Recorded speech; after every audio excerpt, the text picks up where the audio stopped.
આપણી સમગ્ર ભારતમાં ગૌવત્યા બંધ થાય ગાય માતાને રાષ્ટ્રમાતા ઘોષિત કરવામાં આવે એટલા માટે સાધુ સંતો દ્વારા આહવાન અભિયાન શરૂઆત કરેલી હતી અને રાજકોટ ગૌરક્ષક ટીમમાંથી કાનાજી ચૌહાણ, વિકીભાઈ વાજા અને પાર્થભાઈ શુક્લા તરફથી ખૂબ જ મહેનત રંગ લાવી છે અને અમે બધા સાથે ભેગા થઈ 70,000થી પણ વધારે સાઇન કરાવેલી છે। એક જ માંગ સાથે છે સમગ્ર ભારતમાં ગાય માતાના કતલખાના બંધ થવા જોઈએ, ગાય માતાને રાષ્ટ્રમાતા બનાવવામાં આવે અને ગૌવત્યા બંધ થાય એ મુદ્દા અમે 70,000થી પણ વધારે પબ્લિક પાસે સાઇન કરાવેલી છે। એક જ માંગ સાથે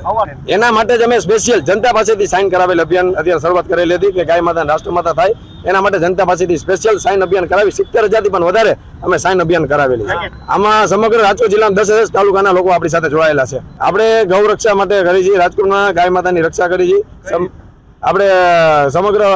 કતલખાના બંધ થવા જોઈએ એના માટે પણ અમે રજૂઆત અવારનવાર કરી છીએ અને પણ એ રીતે અમારી શરૂઆત ચાલુ ગાય માતા માટે સમગ્ર ભારતમાં। અને રેડિયમ બેલ પહેરાવાનું પણ અભિયાન અમારે ચાલુ જ હતું, કારણ કે રેડિયમ બેલ પહેરાવાથી અમે છેલ્લે અભિયાન ચાલુ કર્યું હતું કે રાજકોટમાં ઉત્તર, દક્ષિણ, પૂર્વ, પશ્ચિમ 4 ભાગમાં અમે ઘણા બધા બેલ પણ પહેરાવ્યા હતા કે એક્સિડન્ટ ન થાય અને એનાથી કોઈ પણ વાહન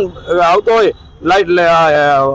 ટ્રક લઈને તો એને પણ સામેથી લાઇટ એની ફોકસ પડે એમાં રેડિયમ હોય તો એને દેખાઈ જાય સામે કોઈક જીવ છે અથવા ગૌવંશ કોઈ બેઠું છે તો એને અમે બ્રેક પાડી દે તો ગાડી ધીમી થઈ જાય એને થોડુંક ખ્યાલ પડે।